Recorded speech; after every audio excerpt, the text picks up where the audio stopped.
Incredibly handsome and off the charts brilliant. Take a good look at the person on your left. Go ahead. Now take a good look at the person on your right. Like me, you're probably convinced it ain't either one of them. From this moment forward, think of yourself as that third person. You were designed for accomplishment, engineered for success, and endowed with the seeds of greatness. So we have something unique as an organization. Do I need to just make my point with power? Oh, there it is. We have a different company, a different way, and a different result. You've heard others before me speak about the uniqueness in time and space that you are at. And yet you made a commitment. Hear me carefully. The food you will eat on the mountaintop of this journey only grows in the valley you're in right now, because nothing grows on the mountaintop. Instead of looking forward to where you can go with a vision that is cast, look back to where you came from and bring enough people to where you are, and on their shoulders they'll take you to the mountaintop. Life is tough, but if you're tough on yourself, life becomes infinitely easier on you. Most people wake up in the morning, look in the mirror and say, "Mirror, mirror on the wall, do I have a prayer at all?" If the mirror never looked back at you and said, "With that kind of hairdo, go back to bed," listen to the mirror. If you walked out in this world looking like the picture on your driver's license or like you've been weaned on a pickle, ain't nobody going to treat you like a glamour shot. If you're happy, tell your face.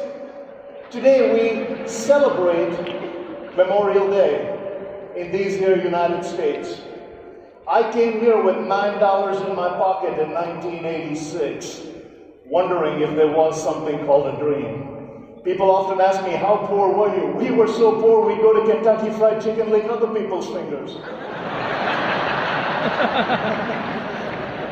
Now we had running water. If you needed it, you ran and got it.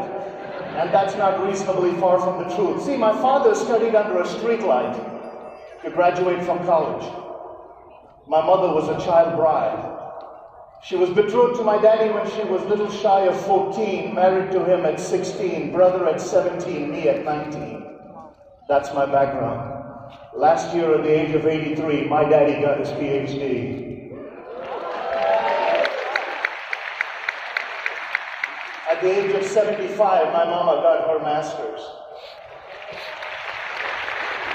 Daniel talked about a building, and he spent a considerable amount of time describing the foundation. What are the foundations of your life? In the foundations of your life, you need to ask yourself some questions if you want to be part of this different vision. If you want to be part of this different opportunity. First, ask yourself, who are you? I've been speaking now for 25 years, and I can tell you without any fear of error, when people say, "Who are you?" I always answer the same way. I'm Anila's husband and Nick's dad. That was a blessing. Everything else was a choice. Mary Crowley said, "You are free up until the moment of choice, then the choice controls the chooser." Who are you? Where do you come from?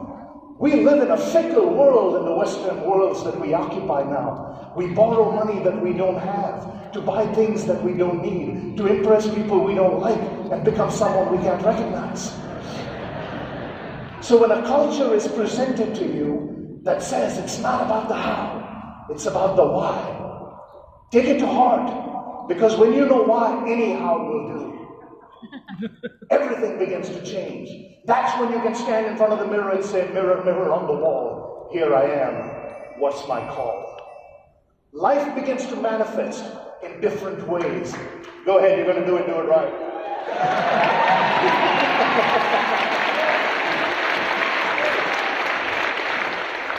So I've got a small plan that I want to share with you. And the content of this is just the acrostic. We're using the word plan. Planning for a new direction requires altering the input into your mind. I met some amazing people here. Yesterday while I was standing in line to check in, shout out to those three beautiful ladies from northeastern Iowa. There you are. They kept me company, and I asked them some questions, and we engaged. And they asked me what I was going to talk about, and I shared with them a few ideas. But what is this thing about changing the input in your life and making an altering sequence? My mentor and hero, Zig Ziglar. I got my start selling books and tapes at events like this where that giant of motivation spoke. Today he's looking down from heaven at his legacy. Why don't we applaud him so he can hear us?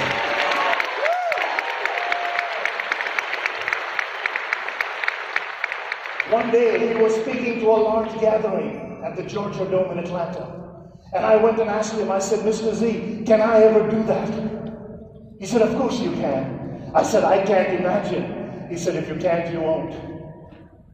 2005, I was in a packed stadium at the Georgia Dome, 35,000 people in attendance. They put me between Rudy Giuliani and Jimmy Carter just to stop a fight, but they put me there. When I finished, the audience responded favorably. This little immigrant who had come here with $9 in his pocket was crying great gully washer tears as I climbed into the limo. I had now become his associate, and I was allowed to travel with him. And when I got into the limo, I hugged my hero and I cried. I said, Mr. Ziglar, how can I thank you? And he said the words that changed the input. He said, son, all I did was open one door. But I trained you so well, you ran in looking for light switches. Now go be a light switch flipper for everybody else and be my legacy.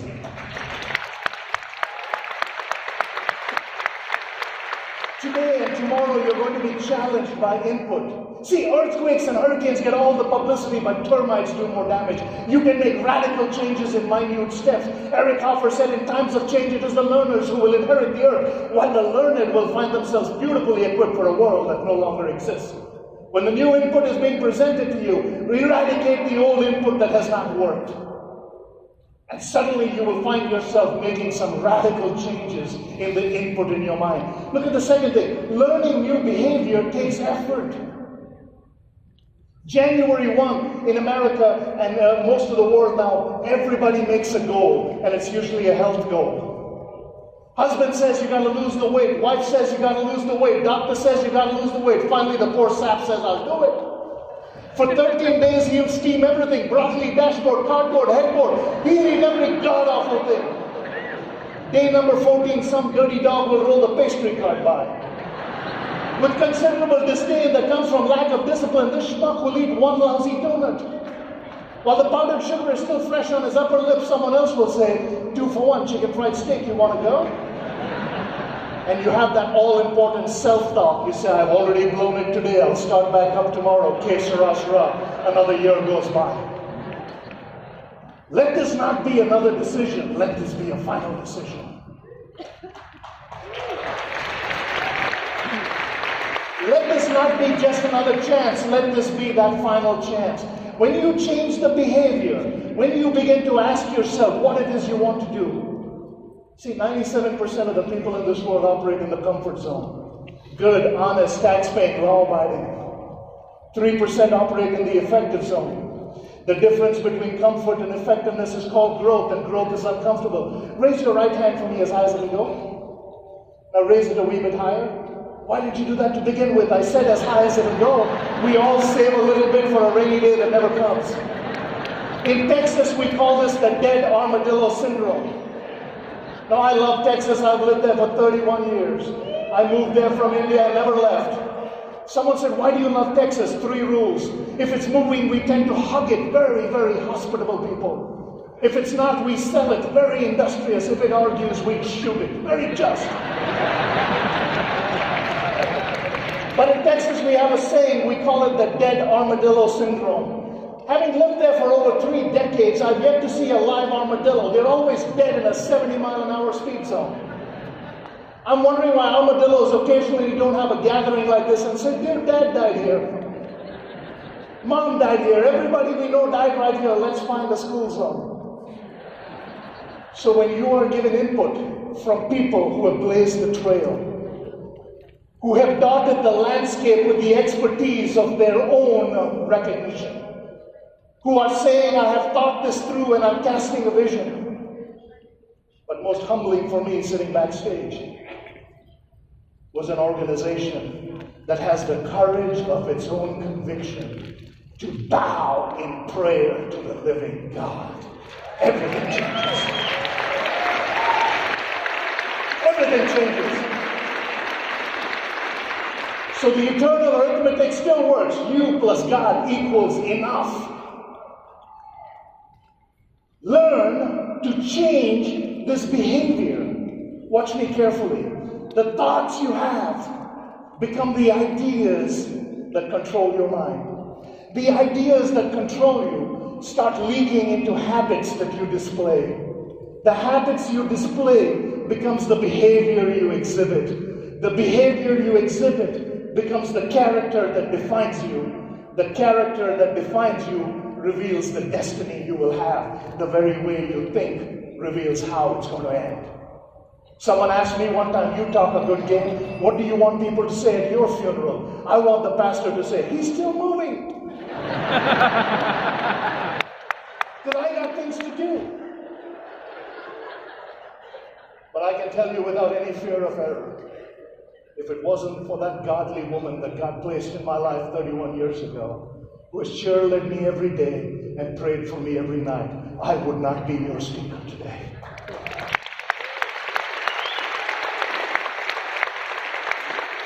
Learning new behaviors takes effort. I was speaking in Chicago and a man came up to me and said, I really disliked your speech. He said, why? He said, my wife came up to me after your talk and said that I don't say nice things about her. I said, well, that sounds like a personal problem. He said, no, I need quantitative advice. How often should I tell my wife I love her? I said, before somebody else does. It's not complicated. Old behavior has brought us here. Marriage, grand. Divorce, 100 grand.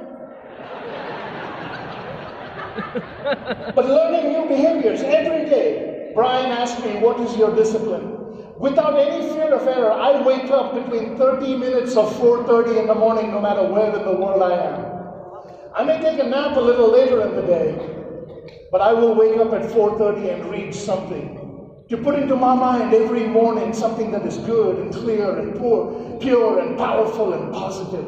Psychologists have said the first input into your mind every morning is more powerful than the next 5. In fact, one of the things I'd encourage you not to do is listen to country western music. I live in Texas and this doesn't go over very well when I give this advice. Here are some of the lyrics. My wife ran away with my best friend and I sure do miss him. Or you're the reason our kids are ugly. These things communicate.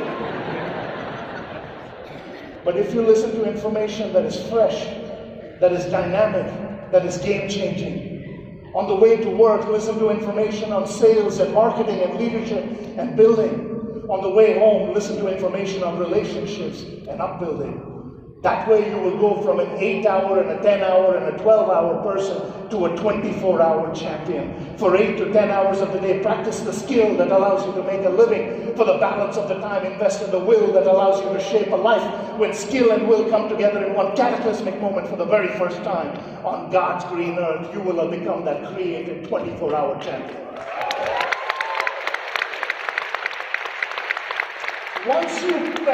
Once you plan and you learn, achieving new outcomes takes hope. See, hope without gratitude is hopelessness. Change without strategy is cluelessness. Since it is Memorial Day, let's memorialize that great patriot who stood up at the House of Burgesses in Virginia at the Second Congress and said, "It is in vain, sir, to extenuate the matter. Gentlemen cry peace, peace, but there is no peace. The war has already begun. The next gale that sweeps in from the north will bring to our ears the clash of resounding arms. Why stand we here idle? What is it that gentlemen wish? What do they want? For is life so dear or peace so sweet that it be purchased at the price of the chains of slavery? Forbid it, Almighty God. I know not what path others might take, but for me, give me liberty or give me death." And an entire nation marched forward.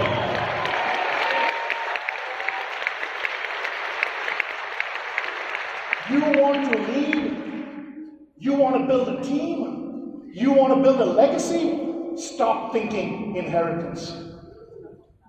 If you're just going to build for monetary sake, the problem with an inheritance, those that get it, really glad you're dead.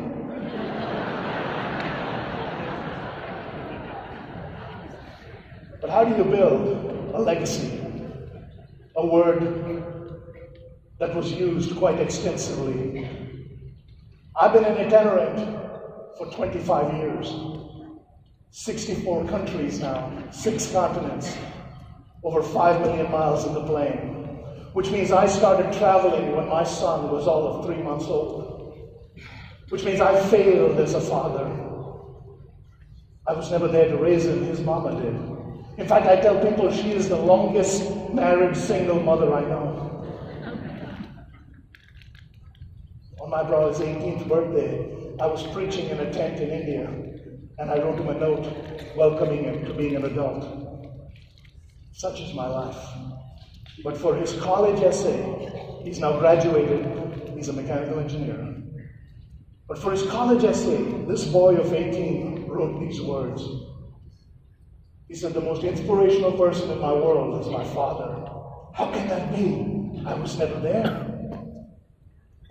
He said, my father's love for his family and love for his Lord are 2 traits I hope to emulate in my life. If I can have that kind of foundation in faith and family, my life should be okay.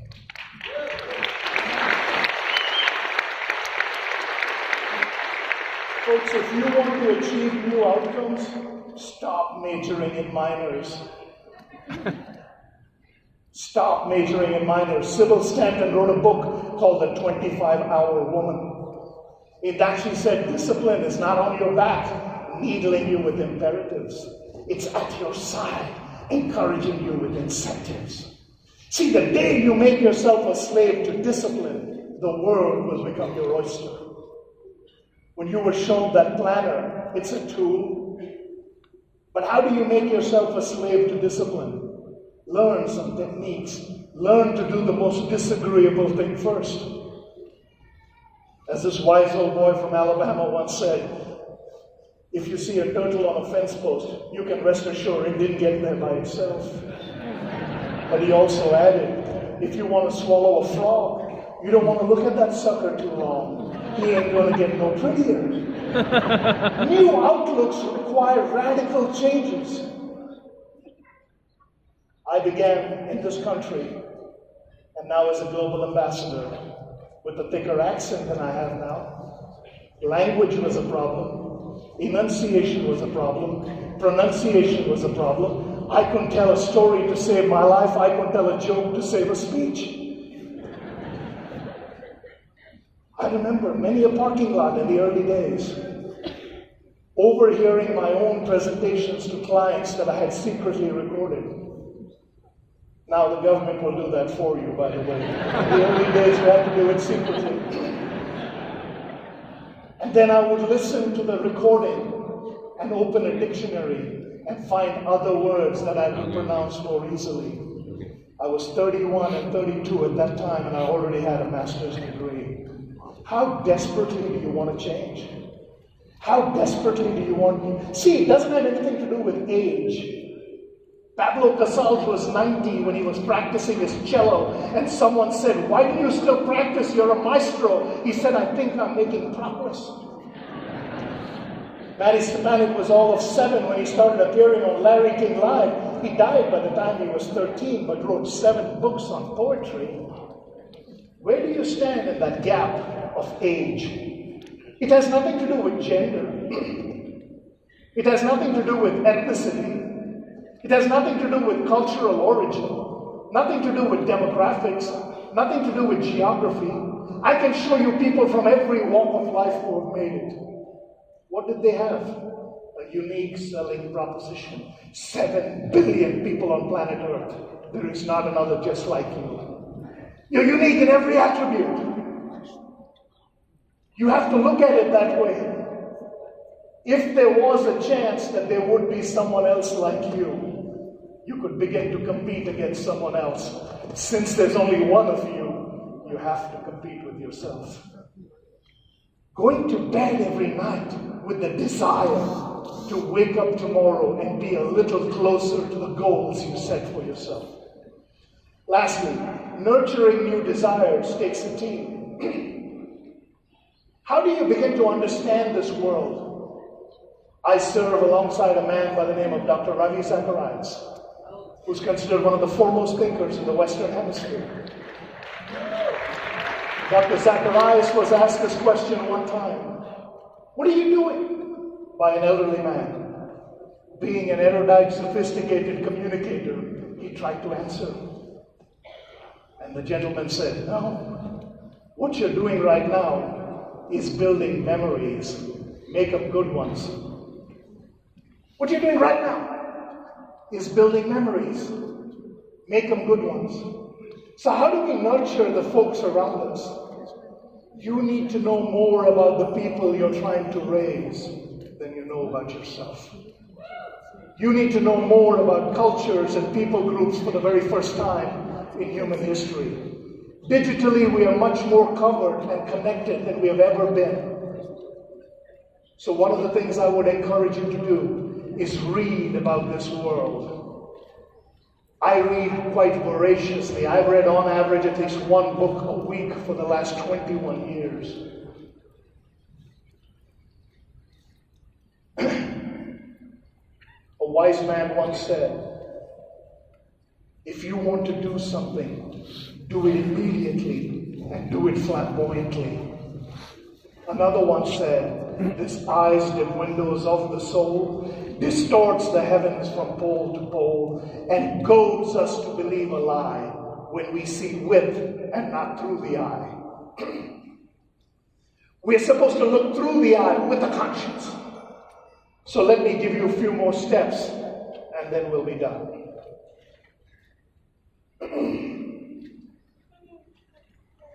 The productive truth. It's never too late to start, but always too soon to quit. Learn communication that changes and challenges you. We have 5 levels in communication, and unfortunately, a majority of the human race seems to be stuck at level 1 or level 2. Level 1 is frivolous communication, meaningless banter. Earlier, one of the speakers said, how did you build your legacy? He said, one meeting at a time, one encounter at a time, which means there was no time for frivolous conversation, meaningless banter. We all seem to waste a lot of time in conversation that has no bearing because we are so petrified of political correctness, we're afraid to say things that might upset people. People will walk up to me on an elevator and say, you're from India, aren't you? What gave it away, Sherlock? Or how about this doozy? I love spicy food. Well, eat a jalapeno. We've got more things than spicy food in India. What they're doing is they're saying, I don't know how to communicate with you, so I'm going to dance on the periphery of ignorance. Frivolous communication, meaningless. Any of you have teenagers? Any of you too bitter to talk about it? Okay, a few. When my boy was a teenager, communication with him went like this. Where are you going? Nowhere. What are you doing? Nothing. Who are you going with? No one. When are you coming back? Don't know. Hey, Pop, can you spot me $20? Let me get this straight. You want to go nowhere with no one to do nothing and not know when you're coming back, but you want me to finance it. I'm not the government.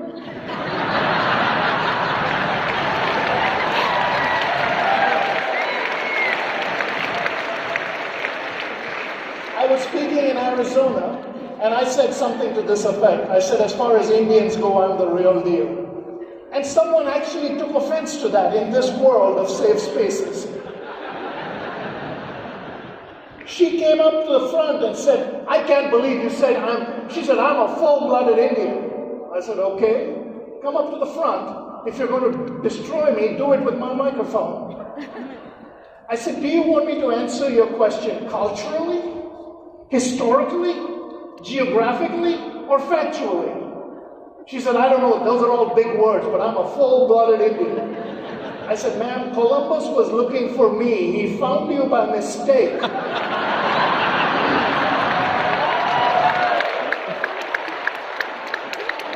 See, we've got so much revisionist nonsense that we are standing on the periphery of life, not able to enjoy one of the most sacred gifts given to us, the ability to have joy in what we speak and raise another person's heart because you're able to pour into them. We have to get away from frivolous communication. Level 2 is factual communication. Factual communication is just Sergeant Friday-esque. Tell me a little bit about your company, and you go into a verbal vomit. That machine gun, everything you heard, you don't ask them what. See, you have to get to level 3, which is feeling. In feeling communication, you're standing on the same side, looking in the same direction. You become consultative in your approach.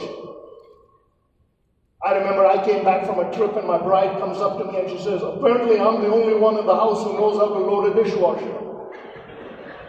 I made the mistake of factually saying, apparently you are. When I took the fork out of my eye and stopped the bleeding, I found it rather harsh. See, what was she saying? She's saying, I don't need a solution from you. I've been running this house, no thanks to you. When she asks me a question, she doesn't want an answer. She wants me to just say, I'm so sorry, I'm not around to do it more. Communicate at the feeling level. Now, in my own defense, I don't understand the whole concept of a right way, apparently, to load a dishwasher. I don't know what you ladies are afraid of. Why does it have to be plate, plate, plate, bowl, bowl, bowl, fork, fork, fork, knife, knife? What are you afraid of? That during the sun cycle, the plate and the bowl are going to go on a date and refuse to go back to their respective. It's a dishwasher. Throw them in and hit go. Level 4 is fellowship. See, in frivolous communication, nobody cares you're there. In factual communication, they just react because you're there. In feeling communication, they respond because you're there. In fellowship communication, they continue to perform because you were once there. I had the privilege in June of 1994 to meet Saint Teresa of Calcutta, who was then just Mother Teresa. I went into her ashram with a $500 check from my then boss, Zig Ziglar. I walked in and gave her the money. What did I want more than anything else? A picture. This is before cell phones. Incidentally, you know why we call it a selfie? We are so lazy we can't even spell narcissistic. I asked Mother Teresa for a picture and she said, I don't do this for publicity. I'm thinking, I do. And I ran behind Mother Teresa trying to get a picture. Didn't happen. When I finally got the privilege of taking a picture, my camera that had worked all through Asia stopped working. And I realized I was up against divine odds. As I was leaving our ashram, she handed me 10 letters. What are these, pray tell?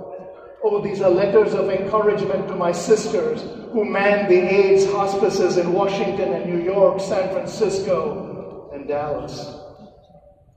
Why are you giving me the letters? Well, you're going back to America anyway. If I put postage from India, it would use hard funds that came because of the orphanage. You're going there anyway. Why don't you mail them there? My fickle mind is thinking, I just gave you $500. I don't have a picture. Now you're stiffing me for another $3.70 in postage. But immediately I began to realize at least that plane was not going to go down. I was carrying holy cargo. I came to Dallas and I mailed Mother Teresa the letters. I mailed the letters that she asked me to mail. And I wrote her a note. Dear Mother Teresa, thank you for allowing me to be a small messenger in your Great Commission fellowship. She sent me a picture.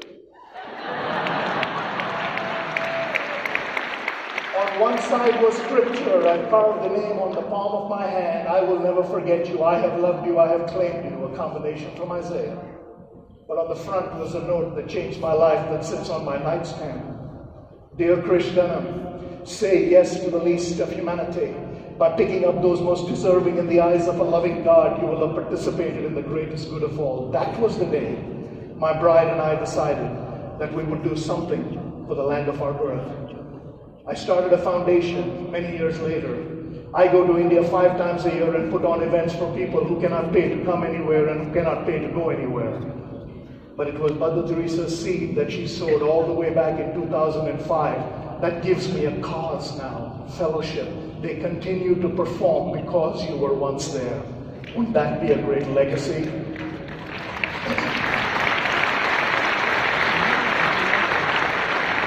"15 years from now, 20 years from now, this very ballroom just being used to house one team, not the entire company, just one team, and one person standing up here and saying, because of the vision cast by 4 people, all the way back in 2017, we are where we are.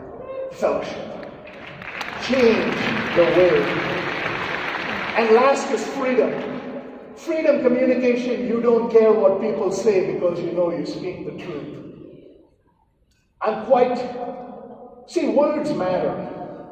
If I told my bride, I said, sweetheart, you look like the first day of spring, I sound like a romantic husband. If I tell her you look like the last day of a long, hard winter, it's the same day.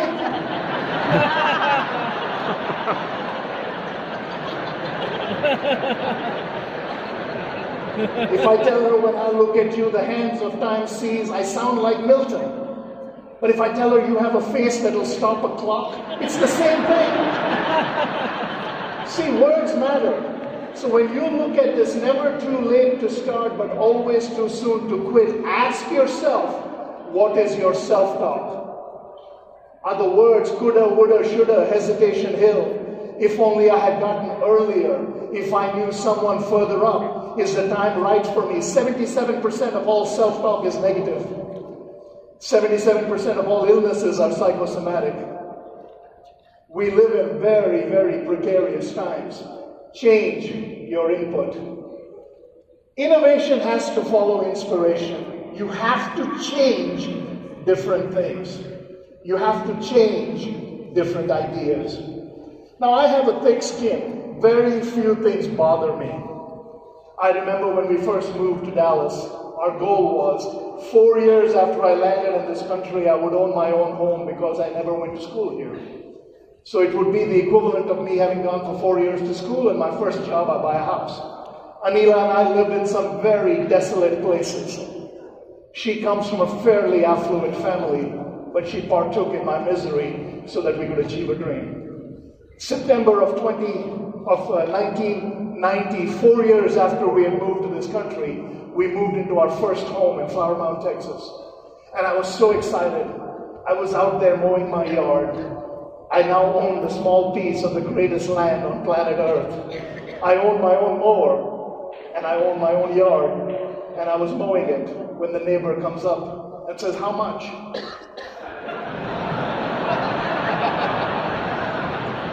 See, he mistook me for the guy who cut your yard. Now, I could have reacted. I could have said, I'm a tax-paying immigrant. I'm going to report you to the authorities. This is bad speech. And we could create a safe space for me. But I'm also a capitalist. And I'm also a salesperson. So I said, which one is yours? He said, that one. I said, let's go take a look. We went and took a look at his yard. I said, 30? This is early 90s. I said, $30? He says, really, front and back? I said, sure. When I mow mine, I'll mow yours. He said, what do you mean, yours?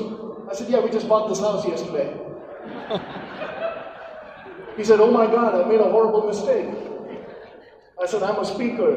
This example is going to get me a lot of mileage. See it work. You laugh. It's an innocuous example. But you laughed.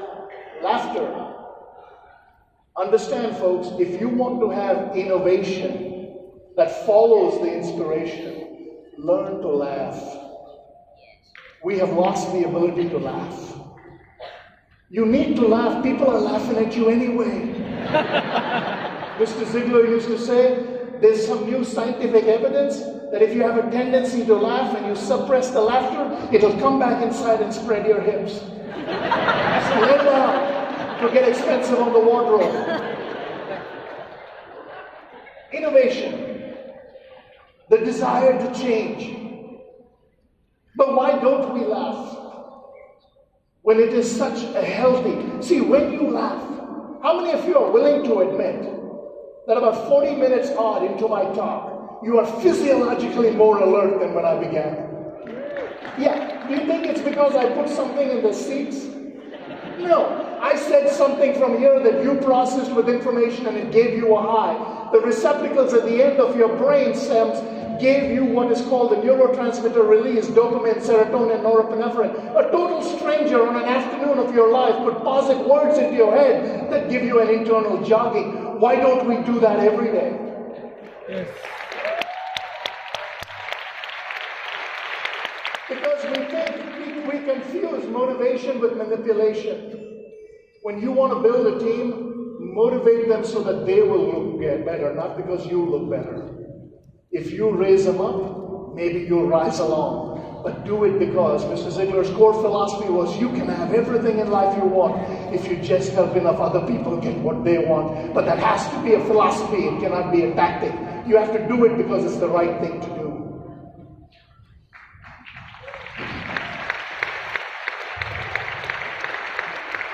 And lastly, innovation versus invention.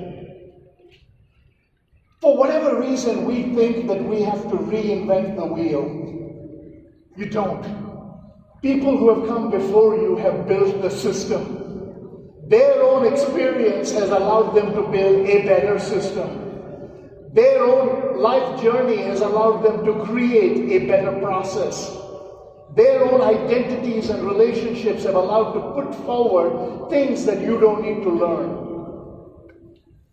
So don't try to reinvent the wheel. We're so skeptical about everything. Some people are so narrow-minded they look through a keyhole with both eyes. You've also noticed that a narrow mind and a fat head usually come on the same body. So get off this paralysis of analysis and ask yourself, how much am I going to think through this before? See, what's the worst that can happen? Watch me carefully. You try something you've never tried before, you fall flat on your face, you break even. You didn't have it to begin with, you gave it a shot, you came up short, big whoop. But we stand paralyzed on the periphery of life. Success, my friends, is not looking at the isms and schisms that prevent you. Success is going to where success is and hoping by sheer centripetal force you're sucked in. That's how it works. You are going to get your nose bloodied. Many years ago, I said a poem in one of my seminars, 9 years ago. I said, I may never gather diamonds. I may never amass gold. My colleagues may consider me a failure when my business life is told. But my dear son, my only boy, if you grow up godly, I'll be glad, for I know I have succeeded as your dad. Simple poem. There was a young man by the name of Brian Manhart who listened to that, who watched that DVD over and over again and wrote this poem down. That first Christmas, he didn't have enough to give anybody in his family anything. So to his boy Joe, he printed this poem out, replaced a picture from a photo frame, put the poem into it, and gave it to Joe saying, "From Dad, Christmas 2007. A poem by an immigrant who came to this country on a DVD is altering a father's life, trying to bless his son in some way. But 4 months ago, I was speaking at an event in Dallas when I felt a hand on my shoulder. And a man touched me And I looked up and he had big tears. "Oh my God, it's really you." I said, "What's going on?" He says, "I cannot tell you how much of an impact you've had on my life." He said, "I was 16, one of a big family, when my father told me, 'Brian, you can stay under our roof, you can eat our food, but I can't buy you anything. Whatever you get from here on out will be your own.'" He said, "I've been on my own since I was 16. When I couldn't give my son something for the first year, I gave him your poem as a gift. Today my life is infinitely better. I bought a ranch on the north end of town where we do camps for children. All my 3 kids that came after Joe have received the same poem as their first gift. But I'm so excited to meet you because you have had a greater impact on my life than my father. I'm a lowly immigrant who came to this country, although 55 years old. How can I change a life?" Maybe that's what you're thinking today when you hear the words legacy. I can't change a life. I'm all of 20. I'm 25. I live in Hong Kong. I can't change a life. Well, let me tell you the rest of the story. Brian then went and hugged my bride and said, "Thank you for letting your husband go. Because he's left you so many times lonely, people like me have a chance to have hope." Sacrifice. When Daniel said we have to roll up our sleeves and work 20-hour days, that's sacrifice.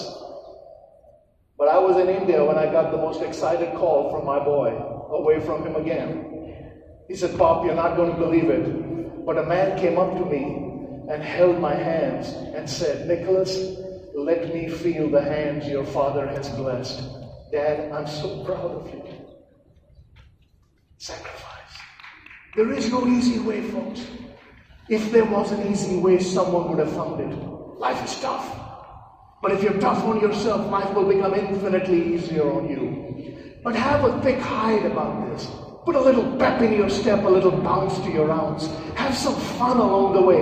Earl Loomis said, as individuals, we deny our talents and our abilities because to acknowledge their existence will now force us to use them.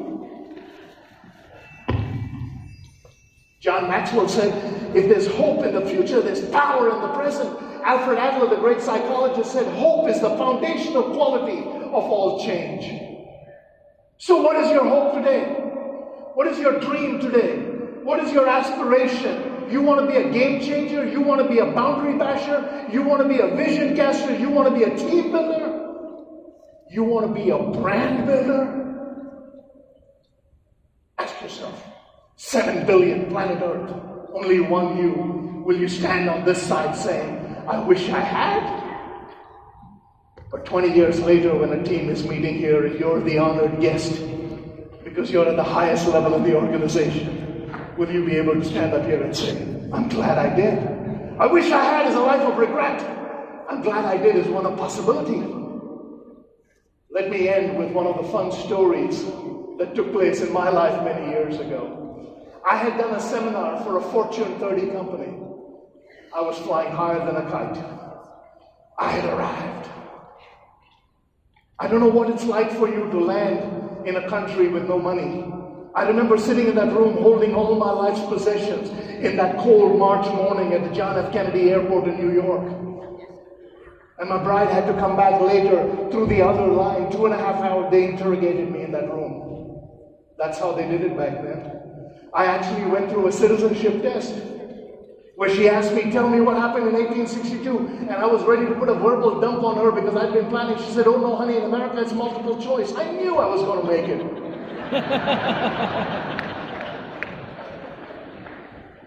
I also remember that glorious day in 2004 when I sat in Mayor Rudy Giuliani's seats at the same New York watching a Yankees game. The American dream. I was in West Palm Beach, Florida. I'd just done a seminar for a Fortune 30 company and I'm living the dream. I'm standing outside an airport hotel minding my own business. Now when I stand outside a hotel, I wear jeans and a t-shirt. I don't dress like this. No need to. Now when you're in West Palm Beach, Florida, you look like me, you're wearing jeans and a t-shirt, and you're standing outside an airport hotel, odds are a lot of people do not mistake you for being Zig Ziglar's international cultural ambassador. So here's the rest of the story, as Paul Harvey would say. The shuttle driver was running late, so I picked up my bags and put them in. Baggage handling is easy, you just lift. The lady standing next to me looked like she'd fallen asleep in a salad bar. She had the hat with the whole fruit number working. She used her nose, which doubled as a pointer, and asked me to put her bags in the van, which I did. The guy standing next to her now wants to get involved in this little immigrant episode. So he grunts for me to put his bags in the van. I did. Now I just got done bragging on this country. I told you I'm a salesperson. I told you I'm a capitalist. So some of you overachievers know what I did next. I went for the tip.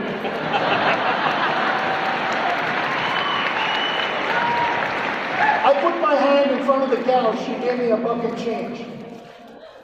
I put my hand in front of the guy. He gave me $1 and change. They were ignorant. I made $3. What a country.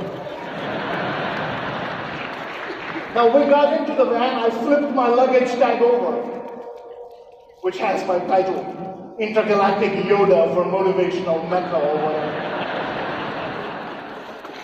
The guy looked at my business card and he said, "Oh my God, I made a horrible mistake."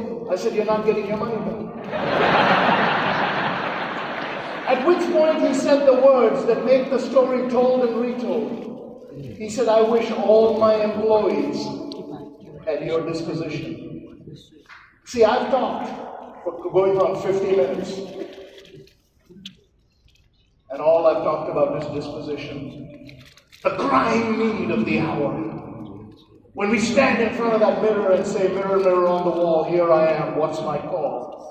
When you hear the words Vaseo, welcome home. Your search is over.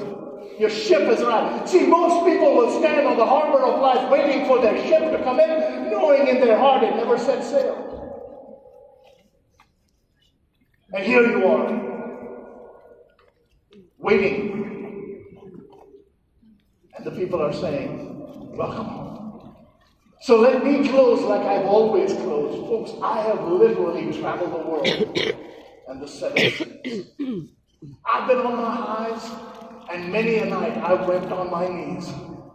But of all the groups I've spoken to, the most humble I've felt is today with you. At the back of a room, I used to sell books and tapes and wonder if one day I would be the speaker. 25 years later, I am. I'm Anila's husband, and it's that.